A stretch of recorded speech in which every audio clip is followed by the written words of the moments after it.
Blessings and bliss, everyone. This is Wednesday, February 9th, and I thought I would just come on and just give you guys a little summary of some of the spreads that I've been doing.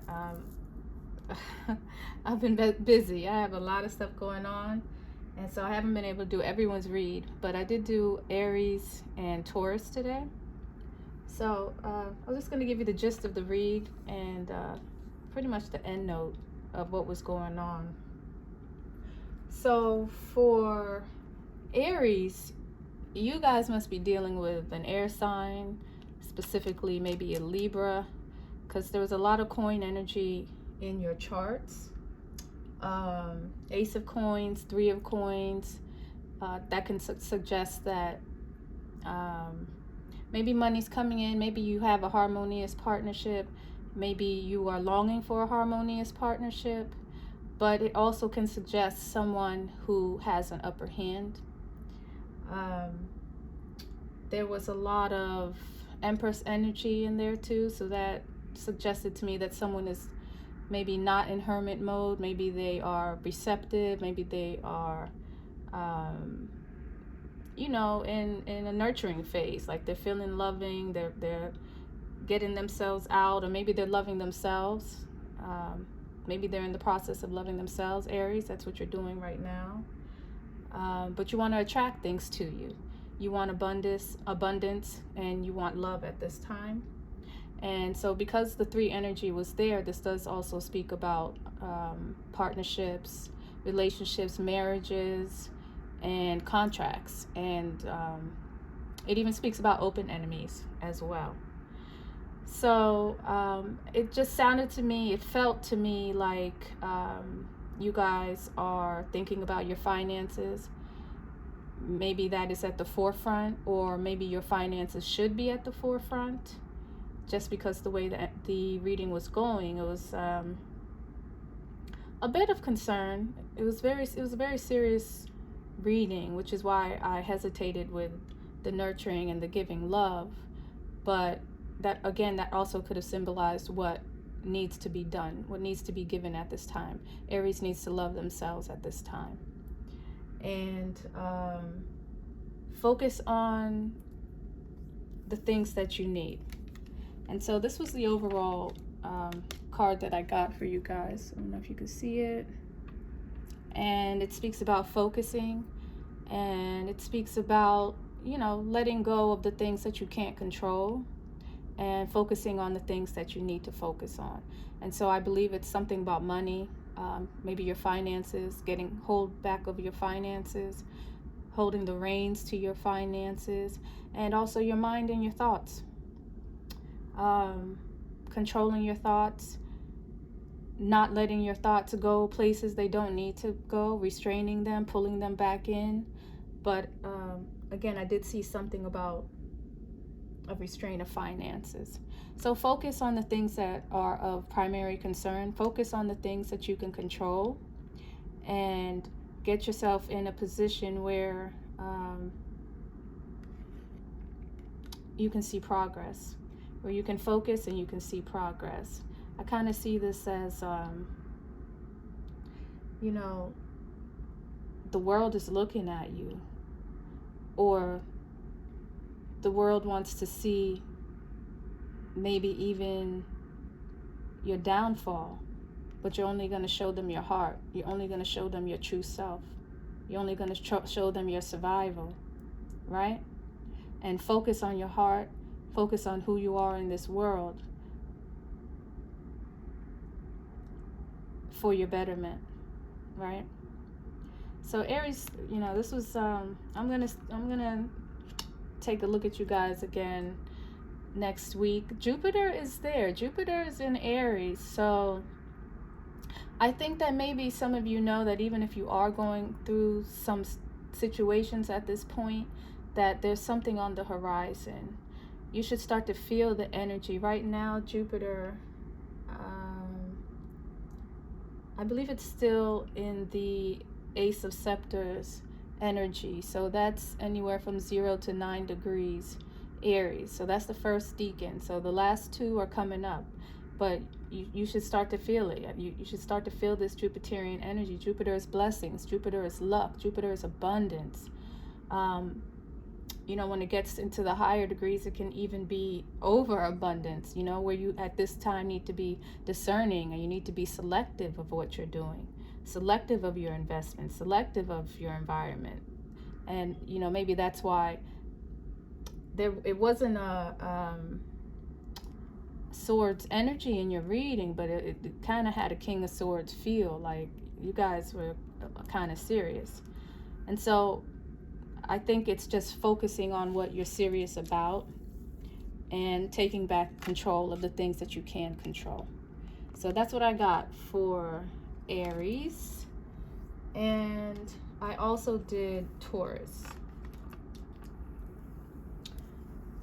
Taurus, I think some of you are going through a breakup. Some of you are going through a separation. Yours was a reading of concern as well. I didn't know which side was the concern. It was as though I could feel both parties. With one party, there was some kind of chaos. And with another party, it was a very stern, unmovable, unshakable entity. And I think the one that was more fluid has come up against this stern energy, because there was a lot of swords in your energy. And I think it's going to be problematic. There was a lot of Two of Swords. There was an Ace of Swords. Something about the truth kept ringing over and over. Somebody wants the truth from a Taurus situation. Taurus, I can't even say it wasn't you. Honestly, I cannot even say it wasn't you, but it was two polarities that were there, two opposing forces. But the Queen and King of Cups came up. So that's a divine pair. But there was so much friction in this reading. It looked like everyone was at a standstill. I did see the Two of Swords in there. I did see the Three of Swords. You guys may be dealing with a water sign. Cancer, Scorpio, Pisces. A lot of water and a lot of swords in your chart. I don't remember if any other king came up. I don't remember if the King of Swords came up. He may have come up, but I didn't write it down. But definitely the Queen and King of Cups came up. The King of Cups came up to clarify the Ten of Swords.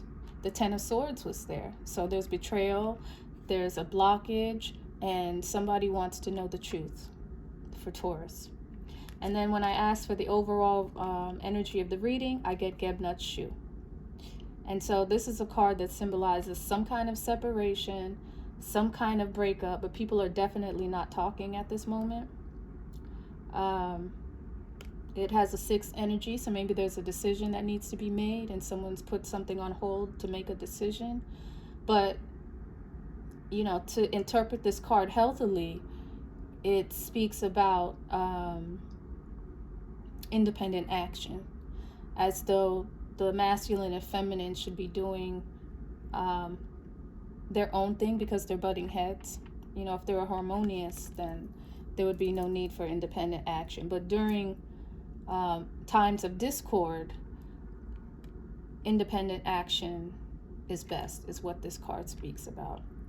So,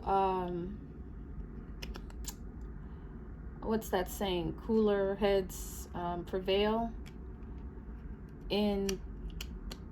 I don't even recall if I got the Hermit, but in times of separation,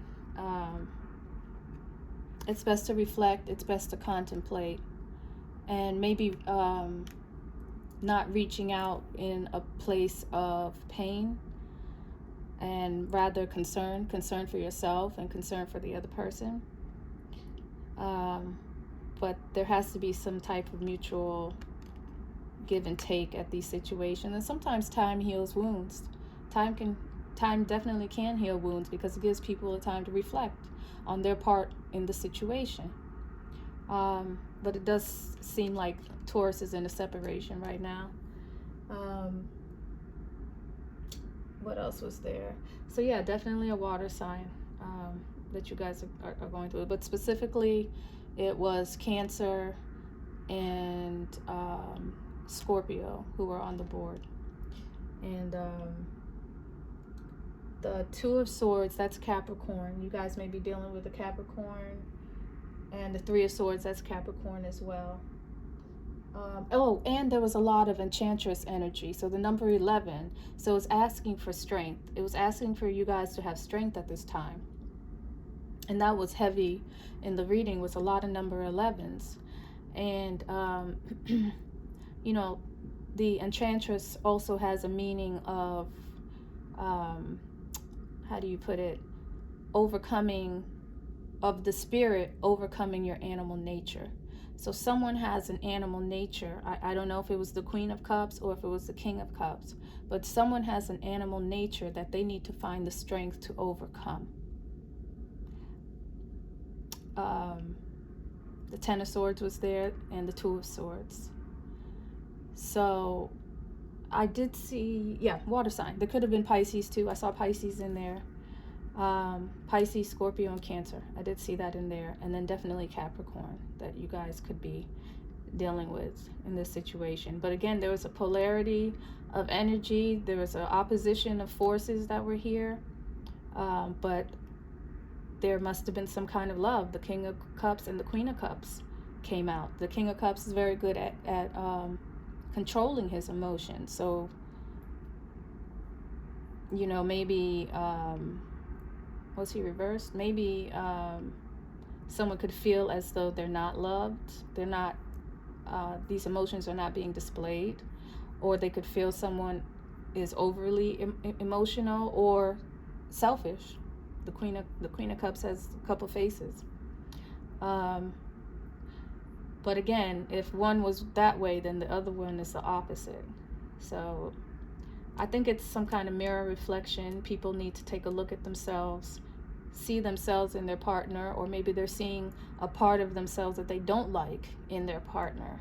And it's more a reflection of you than it is of them. So use this time wisely, Taurus. Take the time to self-reflect, and hopefully you'll be able to make a decision sometime soon. And then the overall card of the day was Make-A-Wish. So I thought this was really cool. It just turned the tables, you know. We do live in a world of magic. We do live in a world of miracles. Like, why are we acting like we don't have a God? Like, we're not a part of the spirit realm. Like we're not in tune with our ancestors. Make a wish. Make a wish. Believe it. Have faith in it. And wait for it to come. That was the message of today. So, you know, I had like a big roller coaster of the day. I went through so many emotions today. But this card gave me clarity, you know. And maybe it is, you know, Jupiter on the scene. Like, in the back of my mind, I know that I'm going to come out of any situation that I'm in. And we need to know that we can come out of any situation that we are in. Make a wish, people. Okay? So I'm going to end on that note. And I'll be back later. I'm going to do Gemini and Cancer right now. Maybe I can get Leo in. I'm going to try. And then I'll put that up for you guys tomorrow. And then I'll be back up. We did just have this full moon in Leo. I don't know if anyone had some kind of heart chakra activation. Like, even though it was an opposition, I just felt this huge surge of love. It was like I was giving myself Reiki or something. And it would just come spontaneously. I was feeling these heart surges. And I was like, what is that? But I did remember we had this full moon in Leo last Friday. So it can speak about oppositions. It can speak about drama. It could speak about gossiping, um, just things on a petty kind of level. But if you were to elevate yourself and really get in tune with the energies, the Leo moon is always a time for the heart. It's always a time to activate your heart chakra. And a full moon is the best time to feel the energies, to feel the energetic sources, right? So Leo rules the heart, Leo rules love, Leo rules family, it rules romance. If you use the energy wisely, it's a very loving energy. But people are very serious at this time. This is still some Capricorn energy going on, and so we're waiting for some of the lighter notes to hit us. But the sun is in Aquarius, and so Aquarius is kind of a dose of reality, and so people are kind of asking themselves, what is my reality right now? Where am I? Where am I coming from? How far have I fallen?